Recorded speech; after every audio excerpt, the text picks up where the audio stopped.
नमस्कार। उत्तराखंड की खास खबर देख रहे हैं। अब सब मैं हूं आपके साथ साहिल केरनी। नजर डालेंगे कुछ खास और अहम खबरों के ऊपर। त्रिस्तरीय पंचायत चुनाव के दूसरे चरण में प्रदेश के 40 विकास खंडों में सुबह 8 बजे से मतदान शुरू हो गया है। पंचायत चुनाव के दूसरे चरण में कुल 21,57,199 मतदाता अपने मत का प्रयोग करेंगे।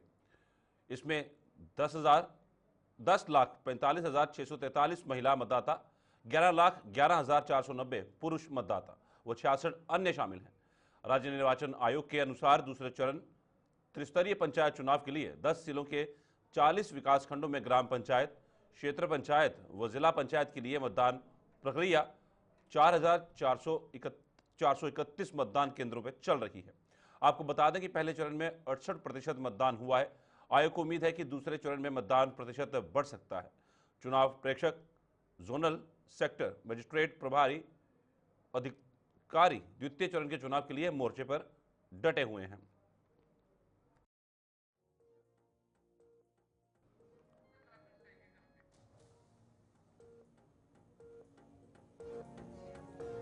इन पदों के लिए हो रहा है मतदान। जिला पंचायत सदस्य 149 पद, 716 प्रत्याशी मैदान में।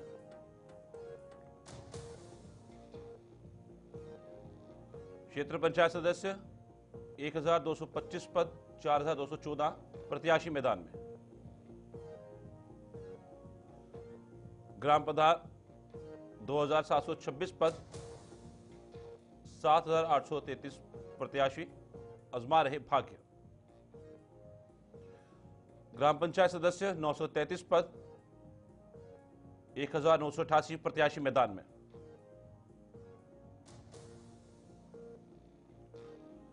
पहले चरण में कहां कितना मतदान हुआ था? उत्तरकाशी में हुआ था 82% मतदान, पौड़ी में हुआ था 59.50% मतदान, रुद्रप्रयाग में 57.31% मतदान हुआ था, टिहरी में 59.71% मतदान हुआ था।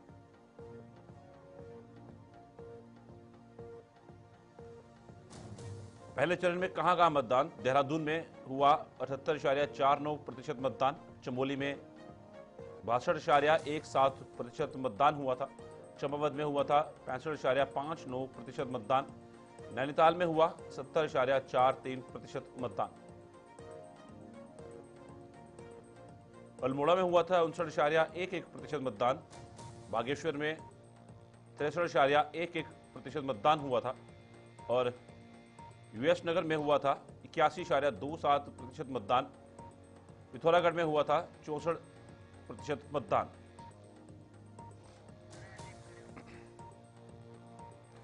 त्रिस्तरीय पंचायत चुनाव के दूसरे चरण में प्रदेश के 40 विकास खंडों में सुबह 8 बजे से मतदान जो था वो शुरू हो गया है और इसमें पंचायत चुनाव के दूसरे चरण में 21,57,199 मतदाता अपने मत का प्रयोग कर रहे हैं और इसमें 10,45,643 महिला मतदाता है और वहीं पर अगर पुरुषों की बात की जाए तो पुरुष इसमें 11,11,490 हैं और अन्य 66 इसमें शामिल हैं। साफ तौर पर लंबी लंबी कतारें लगी हुई हैं और लोग वहां पर अपने मत का प्रयोग करने के लिए खड़े हुए हैं और काफी उत्साहित भी वहां पर वो नजर आ रहे हैं। और रुक करेंगे हमारे संवाददाता कुलदीप राणा हमारे साथ जुड़ चुके हैं उत्तराखंड से। कुलदीप, बताइएगा अभी वहां पर ताजा स्थिति क्या बनी हुई है और क्या अभी भी लंबी लंबी कतारें वहां पर देखने को मिल रही, क्योंकि तस्वीरें साफ बयां कर रही हैं, लोगों में काफी उत्साह है। हाँ जी साहिल, उत्तराखंड में इस समय मतदान समय चरम पर है और लोग निकल करके बाहर आ रहे हैं। हालांकि मौसम इस समय काफी ठंडा है, जगह जगह बादल लगे हुए हैं, बारिश की संभावनाएं हैं और क्योंकि पर्वतीय क्षेत्रों में मौसम की स्थिति कभी भी बदल सकती है, लेकिन बावजूद इसके अपने पंचायत प्रतिनिधियों को चुनने के लिए लोग घरों से बाहर आ रहे हैं। और खासकर इसमें एक बड़ी चीज देखने को यह भी मिल रही है कि पुरुषों के मुकाबले महिलाओं में इस पंचायती राज व्यवस्था को लेकर के जो उत्साह देखने को मिल रहा है और वो उसमें बड़ी संख्या में वो मतदान के लिए बाहर निकल रहे हैं और मतदान स्थलों तक पहुंच रहे हैं। अच्छा। जिस प्रकार की अभी तक जी जी जी, बताइए बताइए, बात पूरी कीजिए अपनी। जी अभी तक जिस प्रकार की सूचना मिली है उस हिसाब से देखने को लगता है कि मतदान को लेकर के, क्योंकि जो प्रथम चरण में जिस प्रकार से हमने देखा कि जिस तरह से लोग उभर करके आए थे, बाहर निकले थे, है ना, और तमाम अंतर विरोधों के बावजूद चाहे वो हाईकोर्ट को लेकर के जो घटनाएं हुई की वही पंचायत चुनाव में प्रतिनिधियों के मतदान को लेकर के या दो दो जगह नाम होने को लेकर के एक असमंजस की स्थिति थी। लेकिन ग्रामीणों में इस चीज को लेकर के उतना प्रभाव नहीं दिख रहा है। वो लोकतंत्र के इस पर्व में बढ़ चढ़ करके भाग ले रहे हैं और अपनी ग्रामीण सरकार को चुनने के लिए उनमें एक बड़ा उत्साह उभर करके आ रहा है। अच्छा कुलदीप राज जी, मुझे ये चीज़ समझनी है आपसे कि जिस तरीके से लगातार ये चुनाव जो डिले होते जा रहे थे, नहीं हो रहे थे, कहीं ना कहीं जो पीएल लगी हुई थी कोर्ट के अंदर, वो भी एक कारण रही। तो उसके बाद जब अब लोग मत का अपने प्रयोग करने के लिए बाहर निकल रहे हैं, तो उनकी क्या कुछ प्रतिक्रियाएं निकल के सामने आ रही हैं? अब देखिए साहिल, ये चीजें शहरी क्षेत्रों में तो ज्यादा रही, क्योंकि पंचायत को लेकर के पहली बार ऐसा उत्तराखंड में देखने को मिला। 2017 में पंचायत राज एक्ट राज्य का अपना लागू हुआ था। तो उससे पहले चूंकि ये उत्तर प्रदेश के ही पंचायत राज एक्ट को इन्होंने अपने राज्य में लागू किया हुआ था और उसी के अनुसार चल रहा था। लेकिन 17 के बाद अपना राज्य का अपना एक्ट बना और अभी जो ये पंचायत चुनाव आए, जिस प्रकार की डिले इसमें देखने को मिली, लोग ये नहीं समझ पा रहे थे कि सरकार किन चीजों को लेकर के पंचायत राज में ये देरी कर रही है। हालांकि निकाय चुनाव में भी सरकार ने काफी विलंब से निकाय चुनाव करवाए थे और वही स्थिति उत्तराखंड में पंचायत चुनाव को भी देखने को मिली। और ये है कि भाई कुछ मतदाता ऐसे थे जिनका शहरी क्षेत्रों में भी नाम था और ग्रामीण क्षेत्रों में भी नाम था। दो दो कई जो प्रत्याशी हैं उनके भी दो दो जगह नाम होने की वजह से ये मामला थोड़ा सा कानूनी पेच में पड़ता हुआ दिखाई दिया। लेकिन जिस प्रकार से हाई कोर्ट ने इसमें निर्णय दिया और बहुत सारी चीजें जो अटकलों को निकल करके आई, लेकिन जो मतदान हो रहा है उससे ऐसा लगता है कि इन तमाम अटकलों को जनता ने एक तरीके से अभी दरकिनार किया हुआ है और उनका पूरा फोकस अपने पंचायत प्रतिनिधि को चुनने पर है। अच्छा चीज और समझेंगे आपसे कि जिस तरह से विधानसभा चुनाव हमेशा अलग होते हैं, लोकसभा चुनाव अलग होते हैं, हर जगह बीजेपी की पैठ मजबूत रही और त्रिस्तरीय पंचायत चुनाव ये हो रहे हैं, तो इन चुनावों में क्या कुछ अलग जो है वो दिख रहा है? देखिए साहिल, उत्तराखंड का जो अपना नेचर है, इस चीज के लिए हमें थोड़ा सा उत्तराखंड की सामाजिक व्यवस्था को भी देखना होगा। उत्तराखंड एक सैन्य बहुल राज्य है और ये देश का एकमात्र ऐसा राज्य है जहां सेना की दो रेजिमेंट्स हैं। गढ़वाल मंडल में गढ़वाल रेजिमेंट है जो रुद्रप्रयाग में है, कुमाऊं मंडल में कुमाऊं रेजिमेंट है जो कुमाऊं मंडल में है। ठीक है, तो ये देश का एकमात्र ऐसा राज्य है और मात्र 13 जिलों का राज्य है। इतना छोटा राज्य होने के बावजूद जनमानस है वो, उसमें कहीं ना कहीं राष्ट्रीयता का, राष्ट्रीय सुरक्षा का, राष्ट्रीयता का एक बोध है, उसके अंदर ये भाव है क्योंकि सैन्य बहुल प्रदेश है। दूसरा, यहाँ के लोग, अधिकांश लोग जो हैं वो शिक्षक हैं। तो इस तरीके से ये देखा जाता रहा है कि वो कहीं ना कहीं राष्ट्रीयता से ओतप्रोत रहते हैं, राष्ट्रीयता का भाव उनके भीतर रहता है। तो इतना बड़ा जनमानस जब यहाँ के समाज में जो राष्ट्रीय चिंतन से जुड़ा हुआ होगा तो स्वाभाविक सी बात है कि, और चुनाव में हमने ये अक्सर देखा है उत्तराखंड में, क्योंकि अभी तक 5 लोकसभा पर विधानसभा चुनाव यहाँ पर हो चुके हैं, जिनमें से 3 में भाजपा ने बड़ी अच्छी बढ़त के साथ सरकारें बनाई है और पिछले 2 बार से तो लगातार चौथी और 5वीं विधानसभा में वो लगातार सरकार में रही है और प्रचंड बहुमत के साथ आई है। तो और मोदी सरकार के आने के बाद उत्तराखंड के जैसे पर्वतीय राज्य में भी एक बड़ी लहर सी दिखाई दी भाजपा के पक्ष में, और ये लहर, बल्कि मैं ये कहूँ कि भाजपा के पक्ष में कम है, मोदी के पक्ष में ज्यादा है। उत्तराखंड के लोग नरेंद्र मोदी को ज्यादा स्वीकार करते हैं। आपने देखा होगा कि नरेंद्र मोदी अनेकों बार उत्तराखंड आए हैं और शायद ही उत्तराखंड का कोई जिला हो जहां नरेंद्र मोदी ना गए हों।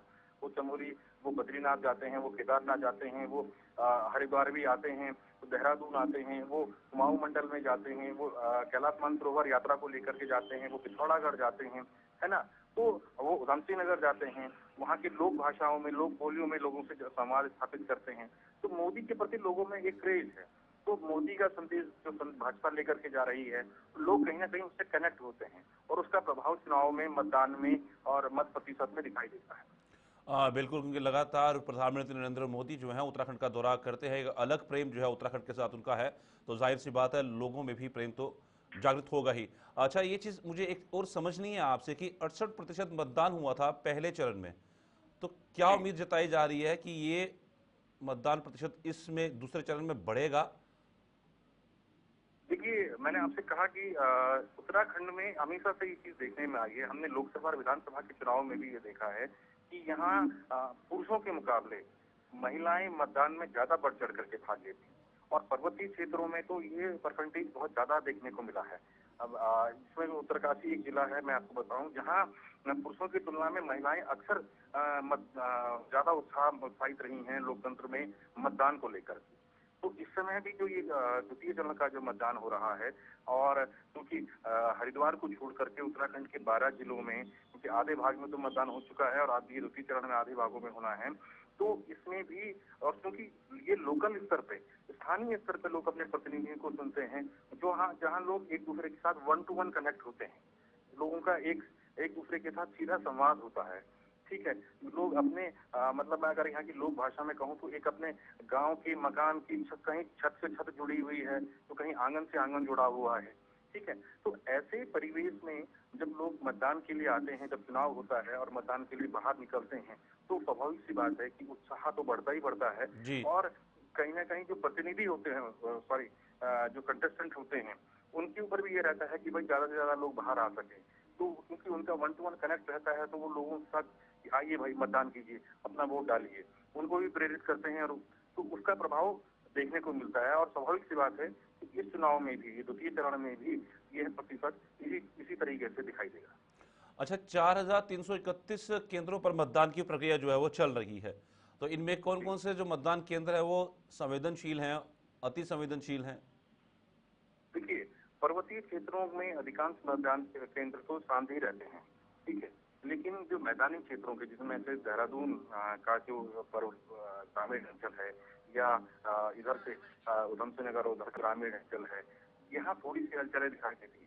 लेकिन आपने देखा होगा कि पिछली बार का भी मतदान पूर्ण शांति मतलब पूर्ण तरीके से समापन हुआ है उसका। और जिस प्रकार से पुलिस व्यवस्था यहाँ पर रही है, चाक चौबंद व्यवस्थाएं रही है मतदान को लेकर के, तो इस बार भी ऐसी कोई अप्रिय घटना की संभावनाएं उसकी ना के बराबर दिखाई दे रही है। जी। पुलिस चौबंद, चाक चौबंद है, सीमाएं एक तरीके से सील कर दी गई हैं राज्यों की, और तमाम उन सारी चीजों को लेकर कोई अप्रिय घटना ना हो और मतदान शांतिपूर्ण निपट जाए, सरकार इसके लिए पूर्ण रूप से सजग दिखाई दे रही है। चुनाव आयोग सजग दिखाई दे रहा है, पुलिस प्रशासन सजग दिखाई दे रहा है, जिला प्रशासन सजग दिखाई दे रहा है, और स्थानीय स्तर पर भी लोग सजग रहे हैं। यही कारण है कि आपने देखा होगा कि इस बार भी अधिकांश जगहों पर लोगों ने निर्विरोध अपने प्रतिनिधियों का चुनाव किया है। अच्छा कुलदीप जी, मेरा आखिरी सवाल रहेगा आपसे कि मौसम का मिजाज लगातार उत्तर भारत में बिगड़ा हुआ ही रहा है पिछले कुछ दिनों के अंदर, तो वहां पे आज मौसम के हालात कैसे हैं? देखिए, जब ये चुनाव की बात उठ रही थी, तो हम सबके दिलो दिमाग में यह बात थी, क्योंकि हम उत्तराखंड के लोग रहे हैं, और उत्तराखंड का मौसम कब बदल जाए, और क्योंकि पर्वतीय क्षेत्र है तो यहाँ आपदाओं की संभावनाएं ज्यादा बनी रहती हैं। और इस बार आज की तारीख में जब मतदान हो रहा है, तो देहरादून में भी बादल लगे हुए हैं, कभी भी बारिश हो सकती है। पर्वतीय क्षेत्रों में स्वाभाविक सी बात है, कल मौसम विभाग ने भी अलर्ट जारी किया है। उसके बावजूद अभी तो मौसम शांत है, अधिकांश जगहों पर छुटपुट बारिश हो रही है, लेकिन कोई वैसी दुर्घटना की बात निकल करके नहीं आई है। और इतनी भी बारिश नहीं है, ऐसा लग रहा है मौसम मतदाताओं के लिए एक उसने चादर ओढ़ ली है, ताकि उनको ज्यादा धूप ना मिले और वो आकर के आसानी से अपने मत का प्रयोग कर सके। तो मौसम अभी अनुकूल ही है। बिल्कुल, हम यही समझे ना, फिर मौसम जो है वो मतदाताओं के अनुकूल ही चल रहा है और वोटिंग प्रतिशत जो है वो लगातार बढ़ती हुई नजर ही आएगी। धन्यवाद आपका हमारा जुड़ने के लिए और पूरी जानकारी साझा करने के लिए। साफ तौर पर दूसरे चरण का मतदान चल रहा है और मतगणना इसकी होगी और देखना होगा किस प्रत्याशी ने किसको वोट दिया है। बढ़ते हैं आगे। उत्तराखंड में 19 अगस्त से मानसून सत्र की शुरुआत हो रही है, लेकिन प्रदेश में संसदीय कार्य मंत्री का पद खाली है। सदन में संसदीय कार्य मंत्री की अहम भूमिका होती है। ऐसे में सवाल ये खड़े होने लगे हैं कि सत्र के दौरान सरकार की ओर से संसदीय और विधायी कार्यों का पद कौन संभालेगा। 17 मार्च 2025 को धामी कैबिनेट में संसदीय कार्य मंत्री रहे प्रेमचंद अग्रवाल ने इस्तीफा दे दिया था। उसके बाद ये पद खाली चल रहा है। अब 19 तारीख से विधानसभा सत्र शुरू होने जा रहा है।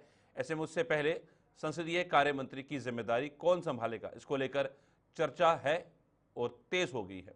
बीजेपी प्रदेश अध्यक्ष महेंद्र भट्ट ने कहा कि मुख्यमंत्री पुष्कर सिंह धामी हर तरह के निर्णय लेने में सक्षम है और अभी सत्र आहूत होने में काफी समय है। उससे पहले मुख्यमंत्री संसदीय कार्य मंत्री की घोषणा करेंगे।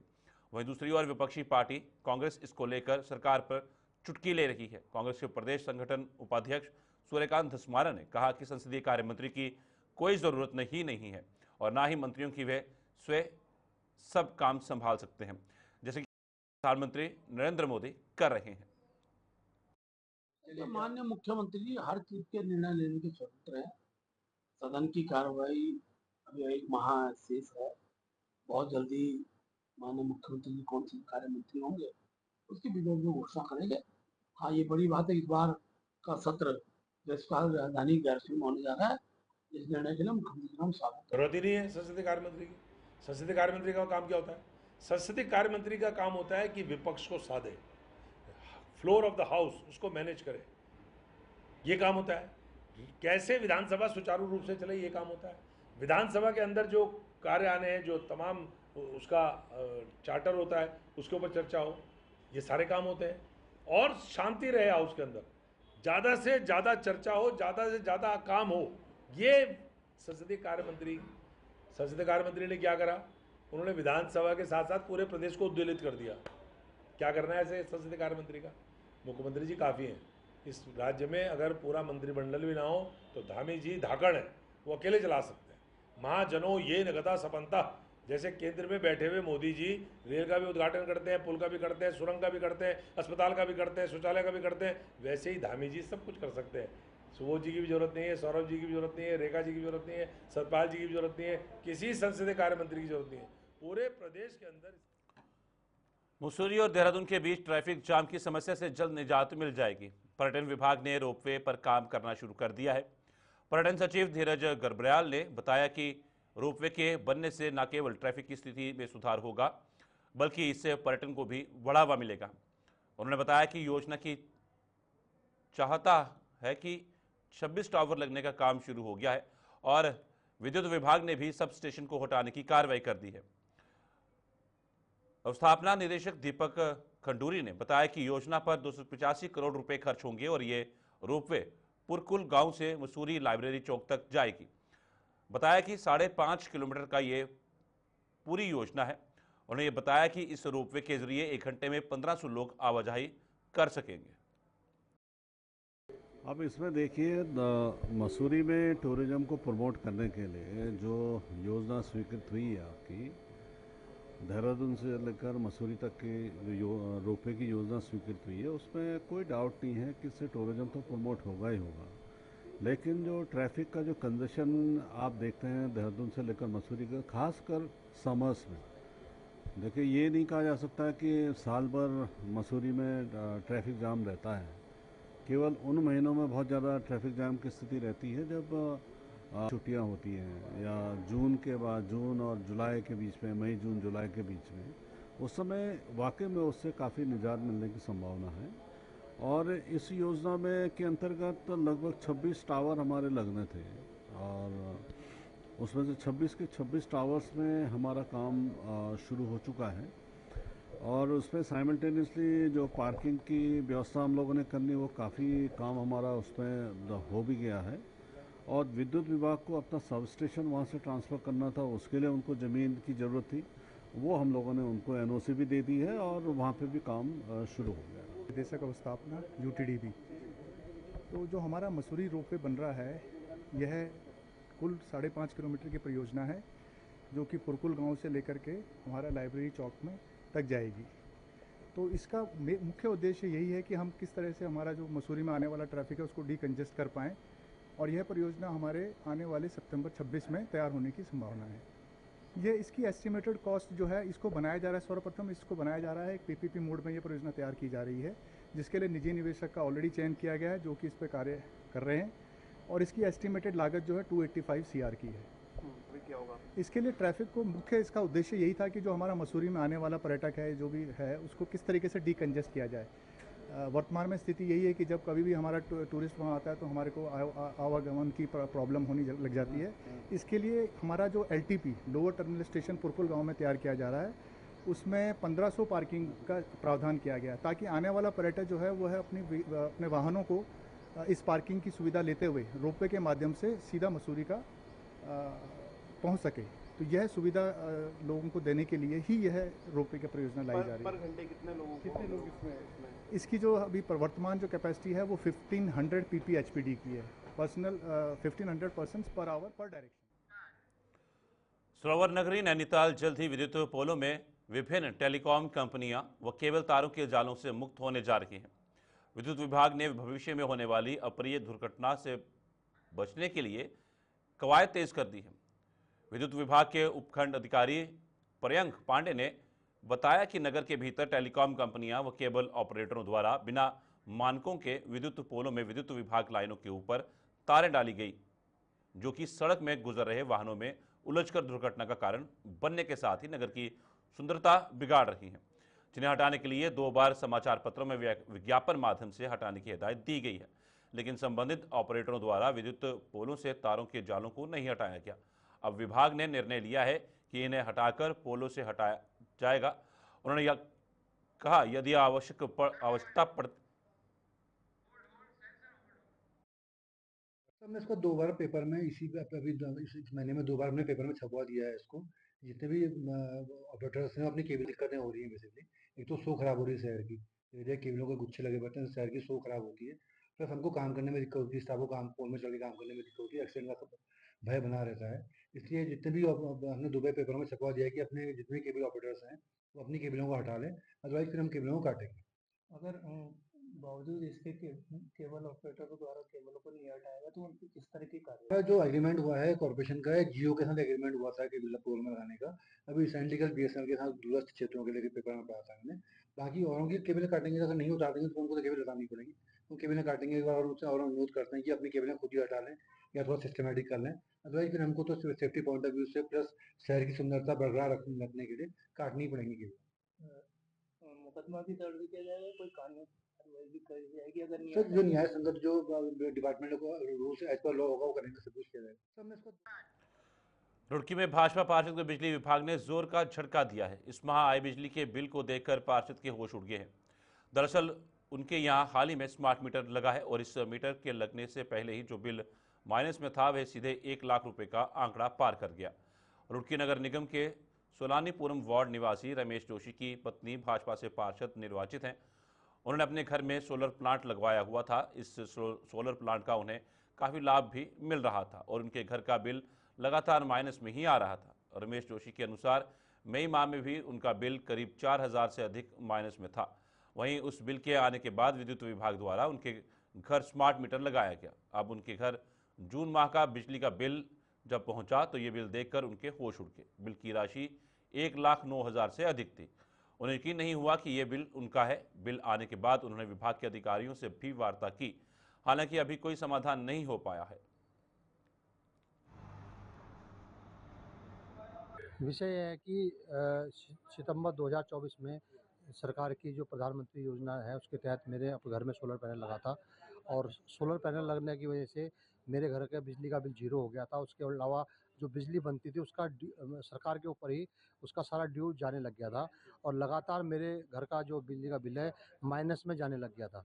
और ये सितंबर 2025 को मेरे यहाँ लास्ट बिल जो रहा 4200 रुपये का माइनस। रामनगर ग्राम टांडा क्षेत्र में रहने वाली एक युवती ने अज्ञात कारणों के चलते घर में फांसी लगाकर अपनी जीवन लीला समाप्त कर ली। घटना की सूचना मिलने के बाद पुलिस मौके पर पहुंची और शव का पंचनामा कर मामले की जांच शुरू की। मृतक की पहचान 19 वर्षीय शहनाज के रूप में की गई है। कोतवाली के वरिष्ठ उप निरीक्षक मनोज नयाल ने बताया कि पोस्टमार्टम रिपोर्ट आने के बाद मौत के वास्तविक कारणों का पता चल सकेगा और फिलहाल परिजनों से भी पूछताछ की जा रही है।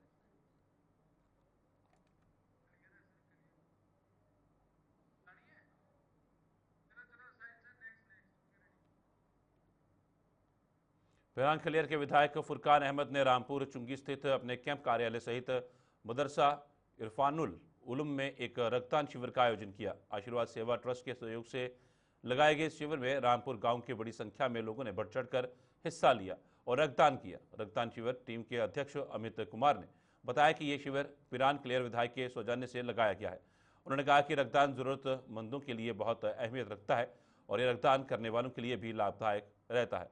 मदरसे के प्रिंसिपल रकीब ने कहा कि उनके टीचर और बालिग छात्रों ने भी इस शिविर में बढ़ चढ़कर हिस्सा लिया और रक्तदान किया।